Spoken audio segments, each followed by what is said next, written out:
Astagfirullahaladzim, lihat itu. Itu mobil gimana? Sebuah pohon besar menimpa beberapa kendaraan di kawasan Jalan Tubagus Ismail, Kota Bandung, Jawa Barat. Angin kencang yang melanda Kota Bandung membuat pohon berdiameter 30 cm dengan tinggi 15 meter tersebut tumbang dan menimpa dua mobil.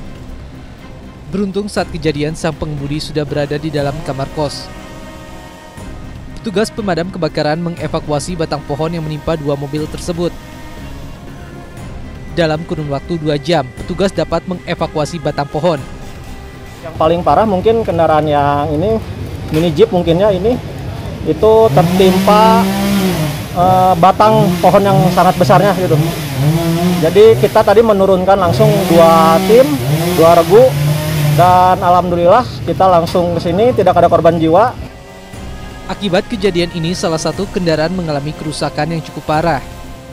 Masyarakat diimbau agar waspada dengan bencana di musim penghujan. Dari Bandung, Jawa Barat, Ervan David, iNews melaporkan.